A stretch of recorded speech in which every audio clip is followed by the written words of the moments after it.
That's like the analogy of Peter on the boat. We have to step out. We have to trust God. We know that God is in this thing because he's been doing so much miraculous stuff with so few of us.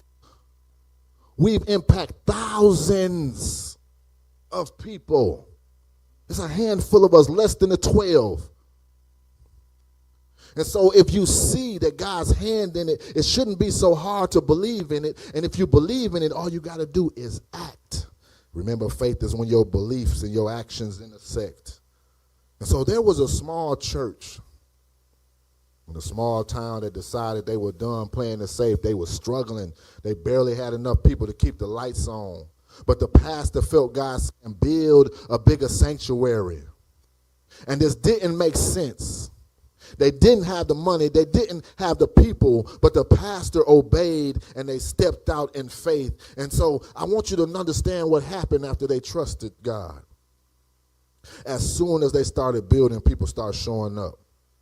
Folks they never seen before was drawn to the church by the Spirit of God. By the time the building was finished, the congregation had doubled and they had more than enough to pay for the expansion. And so what I'm saying, church, is when you step out boldly, God will show up in ways that you can't imagine. God says, it's time to expand. I need you to stop playing it small. Stop shrinking your faith to match your circumstances. Stop letting your fear keep you in the boat when God is calling you to walk on water.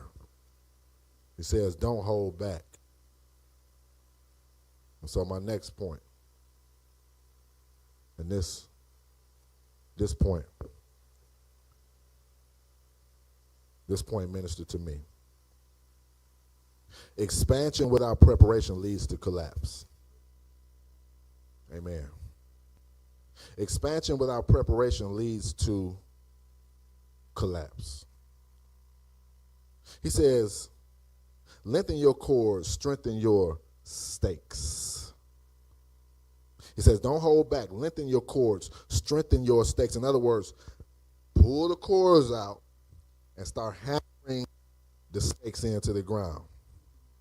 You see, expansion without preparation leads to collapse because God is not just a God of growth. He's a God of sustainability. He doesn't just want to bless you. He wants you to be able to hold the blessing. He's saying, lengthen your cords, strengthen your stakes. In other words, I need you to dig deep and I need you to stand strong because God is equipping us to sustain the growth that's coming. But here's the question. Is our foundation strong enough for what we're asking God to do?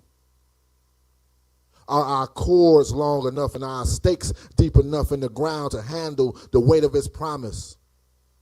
He says it's time to prepare because big blessings require a solid foundation. And so here's the thing about growth. Growth without preparation is dangerous. You can't build big if you don't dig deep.